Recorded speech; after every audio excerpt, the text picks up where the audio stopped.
심리학자 빅터 고출은 20세기를 대표하는 400명을 조사해 보았습니다. 사회에 선한 영향력을 끼치는 사람들이었습니다. 어떻게 자기 분야에서 성공하고 사회에 좋은 영향을 주었을까? 그 이유를 찾아보았습니다. 그 이유가 이러했습니다. 자신의 목표를 향하여 계속해서 변치 않는 끈기가 있었기 때문이었습니다. 주저앉을 때가 있었지만 인내하여 다시 일어났고 끝까지 그 목표를 향하여 다름질했기 때문이었습니다.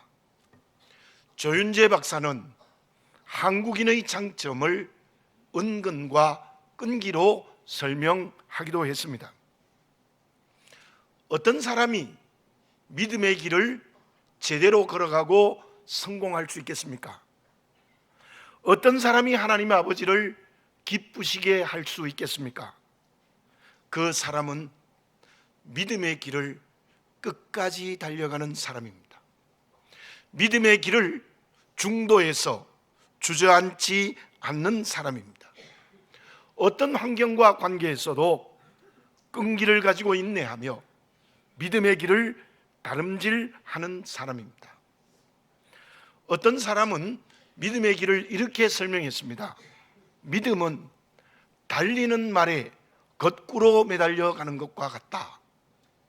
그만큼 믿음으로 사는 것이 힘들고 어렵다는 겁니다. 그러나 끝까지 믿음의 길을 달려가야 합니다. 인내하며 끈기 있게 그 길을 걸어가는 것이 필요합니다. 믿는 자의 신조라는 글이 있습니다. 높은 산이 나타나도 나는 중단하지 않습니다. 정상에 오를 때까지 길을 찾거나 길을 낼 것이며 터널을 만들고 휴식을 취하리라. 그리하면 하나님의 도움으로 돌산을 금광으로 전환시킬 것이다. 며칠 후이면 예수님이 오신 성탄절입니다.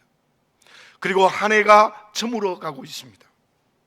저와 여러분, 어떤 어려움이 있어도 어떤 위기가 있어도 믿음의 길을 끝까지 다름질 하시기를 바라겠습니다. 끈기 있는 인내를 가지고 바로 마지막 시간에 승리를 주시는 성령을 체험하시기 바랍니다. 야곱을 봅시다. 그는 하나님이 주시는 장자의 축복을 받아야 된다는 분명한 목적이 있었어요. 그 믿음의 목적을 향하여 끝까지 달렸습니다. 어려운 위기가 있어도 그는 인내하며 꾸준히 끈기 있게 달려갔습니다. 그래서 그 야곱을 통하여 실제적인 이스라엘의 12지파를 형성하는 이스라엘 나라를 세우게 되어졌습니다. 뿐만이겠습니까? 저와 여러분들의 영적 믿음의 조상이 되어졌습니다. 히브리서에서는 야곱을 이렇게 기록합니다. 히브리서 11장 21절입니다. 믿음으로 야곱은 죽을 때에 요셉의 각 아들에게 축복하고 그 지팡이 머리에 의지하여 경배하였으며 그 믿음의 축복을 요셉과 그의 아들들에게 전수하고 있습니다. 뿐만이겠습니까? 창세기 49장에 보면 12아들을 하나하나 믿음의 축복을 합니다.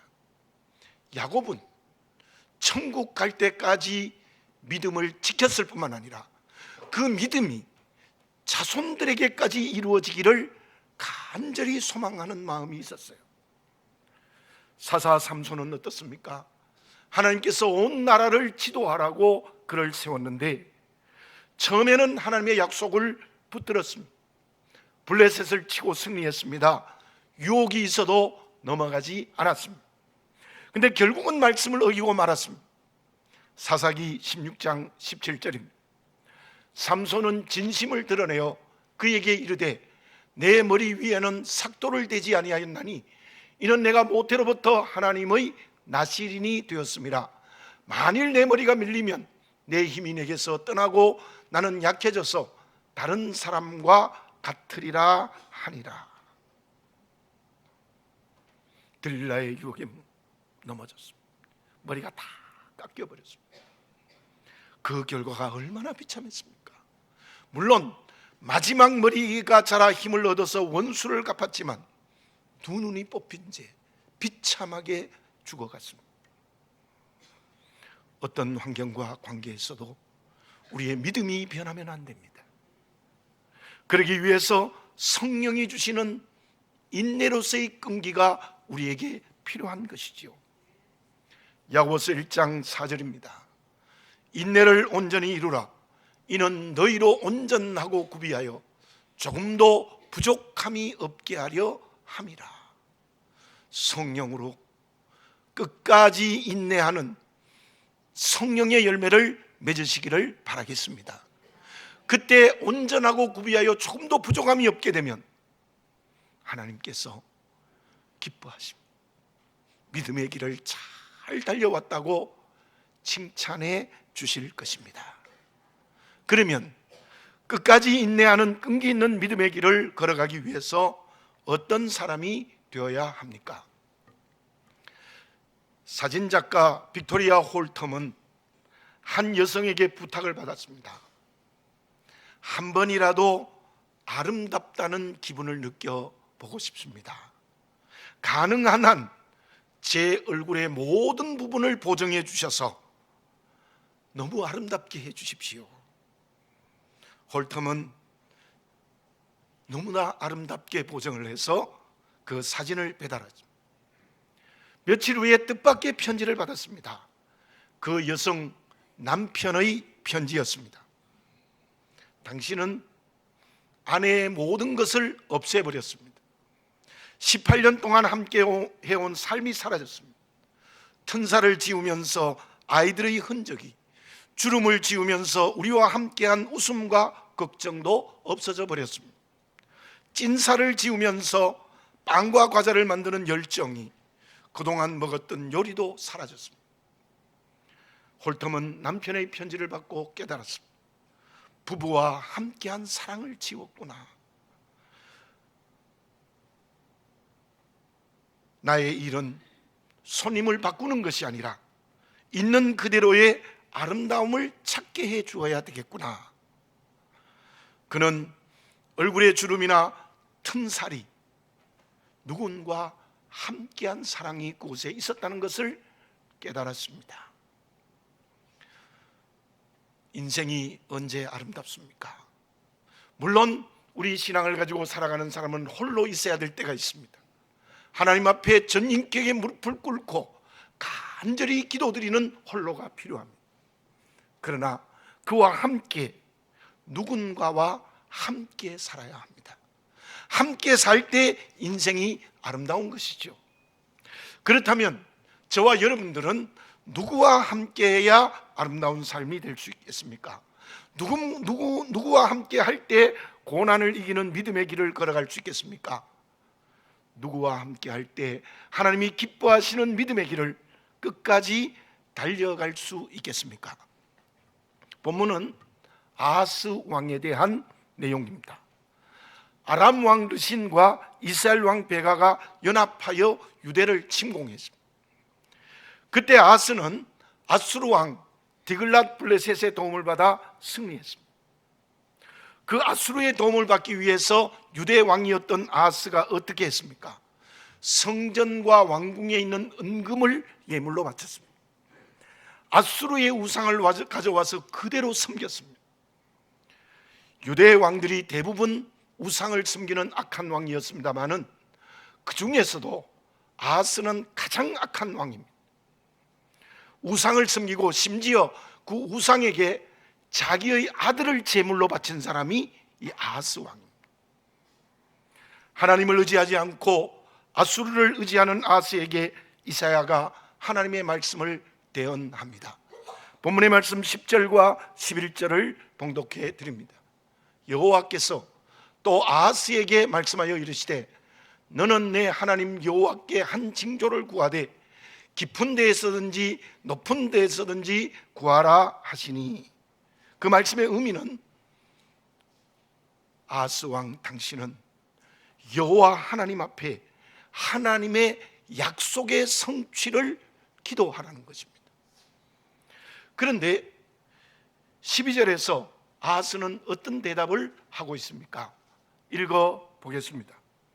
아하스가 이르되 나는 구하지 아니하겠나이다.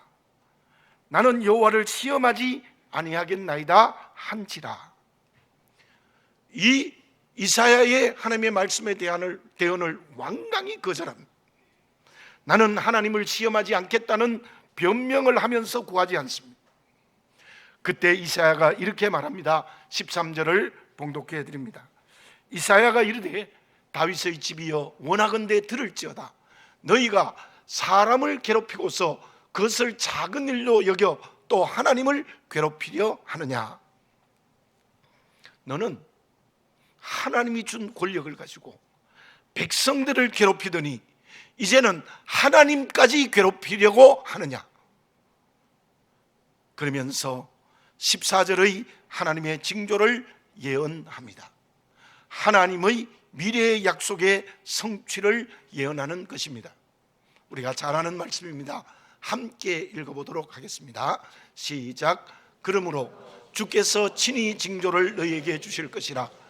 보라, 처녀가 잉태하여 아들을 낳을 것이요 그의 이름을 임마누엘이라 하리라. 아멘.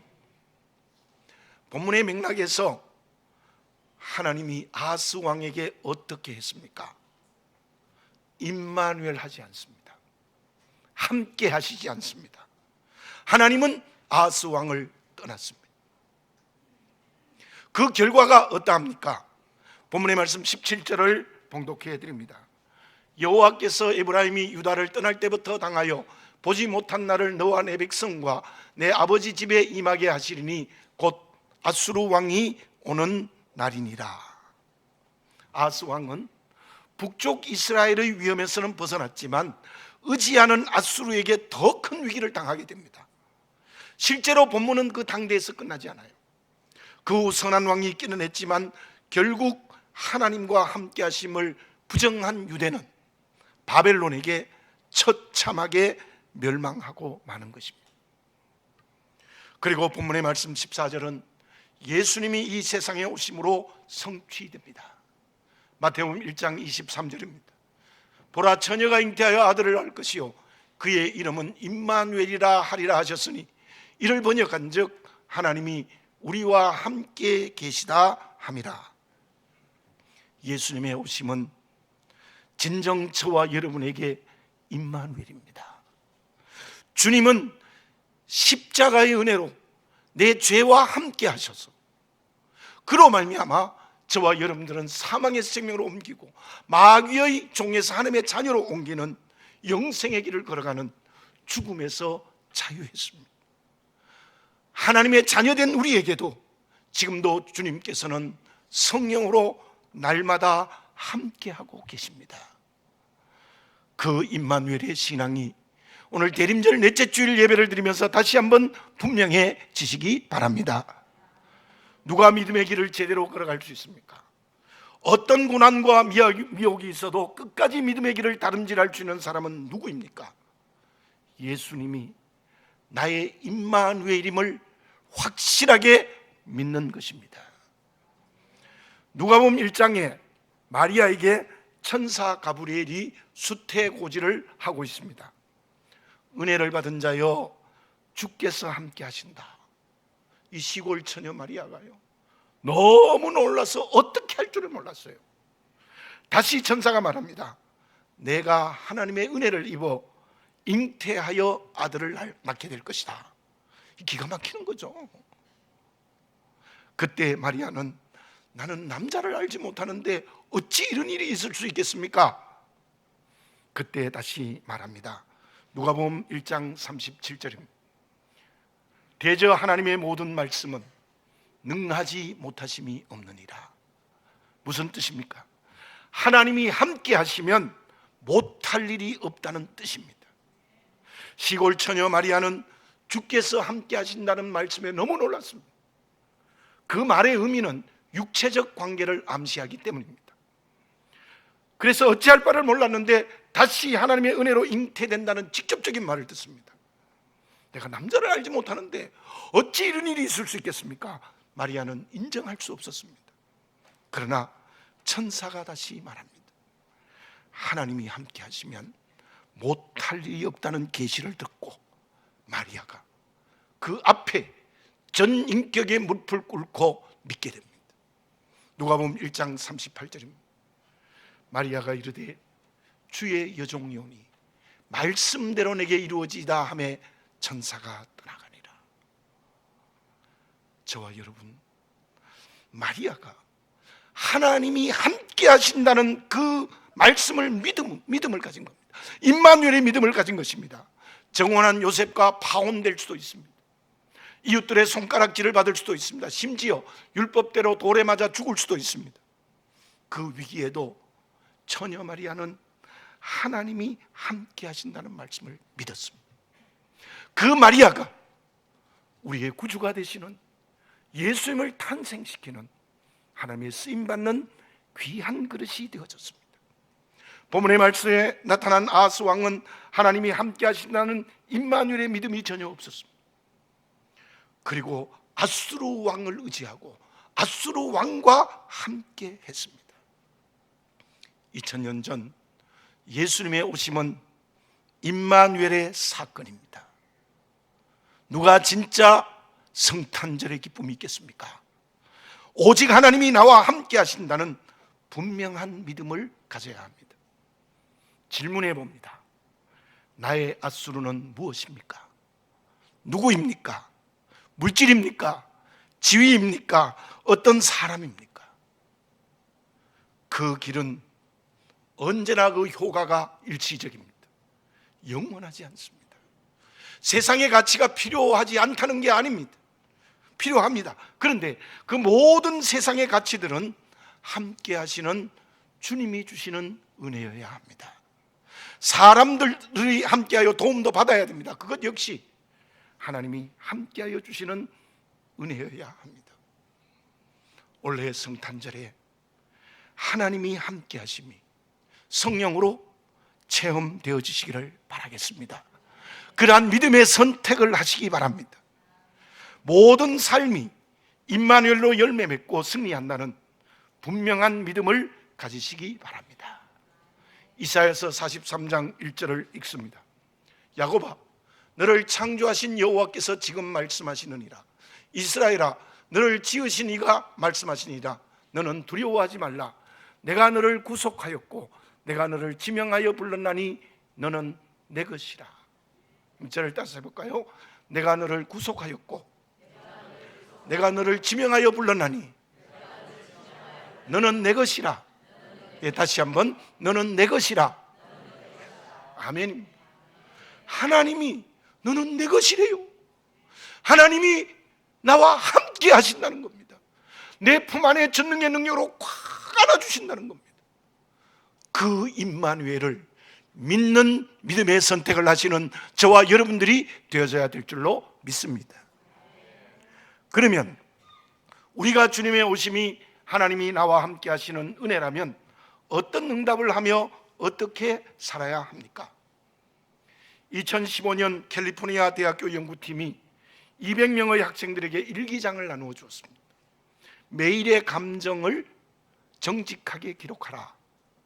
결과는 긍정적인 감정의 획수가 많은 사람들이 심리적으로 불안이 낮았고 심지어 염증 수치도 낮았습니다. 그 중에 가장 큰 효과가 있는 것은 이러한 감정이었습니다. 극지방에서 환상적인 오로라를 봤을 때, 내가 응원하는 선수가 올림픽에서 신기록을 내며 금메달을 땄을 때, 새로운 발상으로 음악을 작곡했을 때 등입니다. 뿐만 아니라 어떤 교수는 2,700명을 대상으로 조사한 결과도 그러한 경험을 한 사람들이 더 친절하고 눈앞에 있는 욕구를 잘 참는 경향이 있었습니다. 그것을 이렇게 표현했습니다. 경외심. 어떤 사실의 경험에서 크게 놀라고 두려워하는 마음이 있을 때 불안이 낮았고 염증 수치도 낮았고 친절하고 눈앞에 있는 욕구를 참게 되었대요.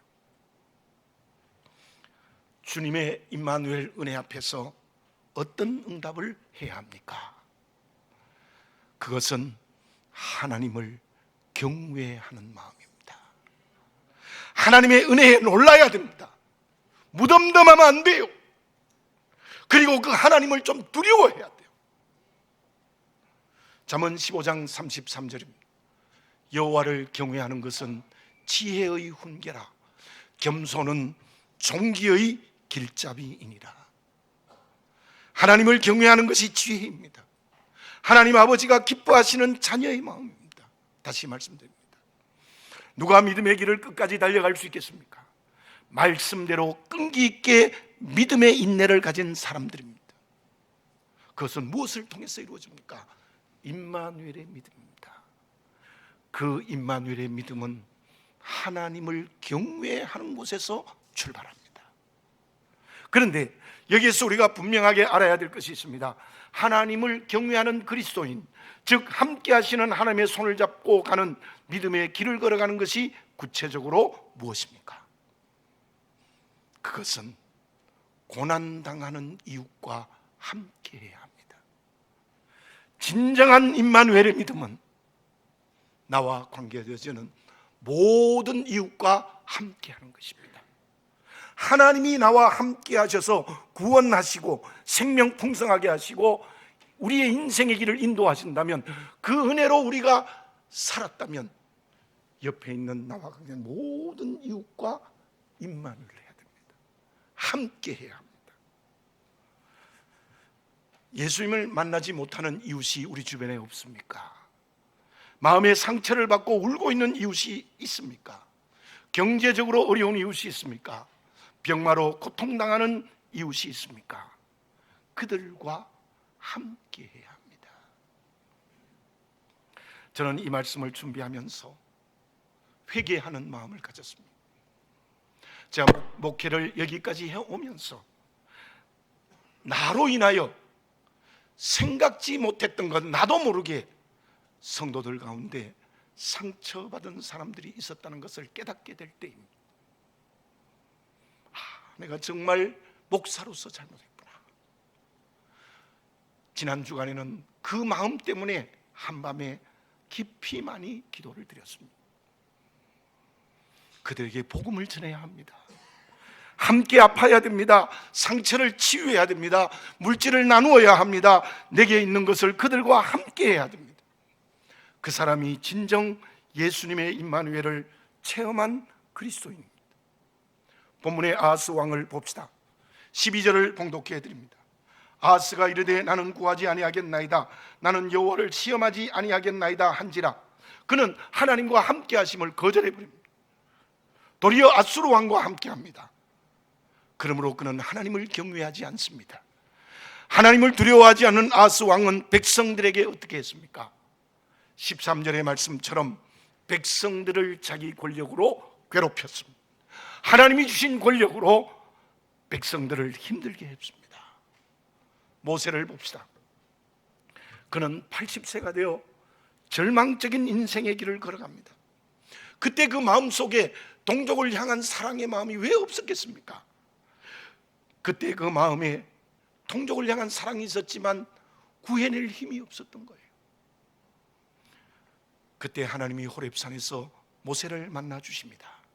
그리고 말씀하십니다. 출애굽기 3장 12절입니다. 하나님이 이르시되 내가 반드시 너와 함께 있으리라. 다시 말씀드립니다. 내가 반드시 너와 함께 있으리라. 내가 그 백성을 애굽에서 인도하여 낸 후에 너희가 이 산에서 하나님을 섬기리니 이것이 내가 너를 보낸 증거니라. 반드시 너와 함께 하겠다. 모세는 그 하나님의 함께 하심, 즉 임마누엘을 믿었습니다.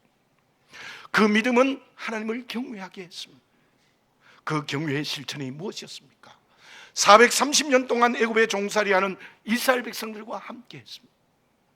그 결과가 하나님의 은혜로 출애굽하는 그릇으로 쓰임받았습니다. 그 백성들의 원망으로 모세를 죽이겠다는 그 백성들의 협박과 같은 고통이 있을 때도 끝까지 저 모압 평지에서 가나안 땅을 바라보면서 천국 갈 때까지 40년 동안 이스라엘 백성을 인도하는 목자가 되었습니다. 실로 모세는 그의 삶이 다할 때까지 끈기로 인내하며 끝까지 믿음의 길을 걸어 달린 사명의 그릇이었습니다. 나의 영적인 신랑이신 예수님은 어떻습니까? 영적인 신랑이므로 우리가 주님을 닮아야 되죠. 예수님의 공생의 길과 삶이 하나님의 나라였습니다. 선포하고 가르치는 말씀의 중심 역시 하나님의 나라였습니다. 그 주님의 하나님의 나라의 실천이 무엇이었습니까? 죄를 용서했습니다. 병자를 치유해 주셨습니다. 상처받은 이들을 위로했습니다. 누가복음 7장 34절입니다. 인자는 와서 먹고 마시매 너희 말이 보라 먹기를 탐하고 포도주를 즐기는 사람이요 세리와 죄인의 친구로다 하니, 비판하는 종교 지도자들의 말에도 예수님은 세리와 죄인의 친구였다, 그렇게 말씀하고 있습니다. 그 당시 모든 사람들이 죄인이라고 낙인을 찍은 세리와 죄인의 친구가 주님이셨습니다. 그 예수님은 온전히 하나님과 함께 하시는 임마누엘이십니다. 물론 그분은 하나님이십니다. 우리는 나의 영적 신랑인 그 예수님을 닮읍시다. 올해 성탄절에 내 주위에 있는 이웃이 보여지시는 역사가 일어나시기를 바라겠습니다. 내게 주어진 세상의 가치들, 그게 건강이든지 물질이든지 지위든지 무엇이든지 그것으로 실제로 그들과 함께 합시다. 그 사람이 임마누엘의 믿음을 가진 그리스도인이고 그 믿음을 실천하는 사람이 예수님의 영적 신부입니다. 임마누엘, 그것은 나 혼자만의 안락이 아닙니다. 하나님을 경외해야 합니다. 그 경외함이 이웃에게 열려져야 되는 것입니다. 그것을 야고보서 2장 26절에서 이렇게 말씀하고 있습니다. 영혼 없는 몸이 죽은 것 같이 행함이 없는 믿음은 죽은 것이라. 그러면 임마누엘의 믿음과 실천이 이루어지면 어떤 결과가 주어집니까? 소극적인 은혜가 있습니다. 전능하신 하나님께서 임마누엘의 믿음을 가지고 살면 나를 지켜주십니다. 보호해 주십니다. 전능의 손길로 어떤 어려움이 있어도 내 마음에 평안을 줍니다. 문제를 넘어가게 하십니다. 그 은혜가 임마누엘의 믿음을 가진 사람에게 주어질 줄 믿습니다. 그러한 우리가 모이는 교회 공동체는 어떠하겠습니까? 예수님이 주인 되셔서 교회를 굳세게 세워주십니다. 음부의 권세가 결코 이길 수 없도록 굳세게 교회를 세워주시는 은혜의 역사를 허락하여 주실 줄로 믿습니다. 적극적인 은혜가 있습니다. 그러한 나와 우리와 교회를 통해서 이 세상을 구원하십니다. 이 세상을 변화시키십니다. 새롭게 하십니다. 하나님의 나라를 이루게 하십니다. 본문의 말씀 14절을 우리 다시 한번 함께 봉독하도록 하겠습니다. 시작. 그러므로 주께서 친히 징조를 너희에게 주실 것이라. 보라, 처녀가 잉태하여 아들을 낳을 것이요 그의 이름을 임마누엘이라 하리라. 아멘. 주님의 오심은 임마누엘입니다. 그 임마누엘의 믿음이 성령으로 넘쳐나시기 바랍니다. 그 믿음으로 올해 한 해를 잘 믿음의 승리로 마무리하고 더 나아가 주님 오실 때까지, 저 천국에 갈 때까지 그 임마누엘의 믿음으로 그 길을 걸어가야 될 줄로 믿습니다. 그곳에 진정 성탄의 기쁨이 있습니다. 기도드리겠습니다. 거룩하신 아버지 하나님, 저희들이 하나님이 함께 하신다는 믿음의 응답을 하지 못한 잘못되고 죄된 모습이 있었습니다. 오늘 대림절 넷째 주일 예배를 드리면서 회개하게 하여 주시옵소서. 내 전 인격이 하나님이 나와 함께 하신다는, 우리와 함께 하신다는, 교회와 함께 하신다는 믿음에 굳게 서게 해 주시옵소서. 그 믿음으로 하나님이 나를 지키시고 보호해 주시며 평안을 주시며 나를 사명의 그릇으로 삼으시는 응답의 체험을 새롭게 하시고 우리 교회를 지키시고 우리 교회를 사명의 그릇으로 삼으시는 큰 은혜를 오늘 체험케 하여 주시옵소서. 주님의 오심이 임마누엘의 사건임을 확실히 믿고 그 믿음이 우리에게 이루어져서 올해의 성탄절이 그 누구도 알 수 없는 큰 기쁨의 성탄절이 되게 하여 주시옵소서. 예수님의 이름으로 기도드립니다. 아멘.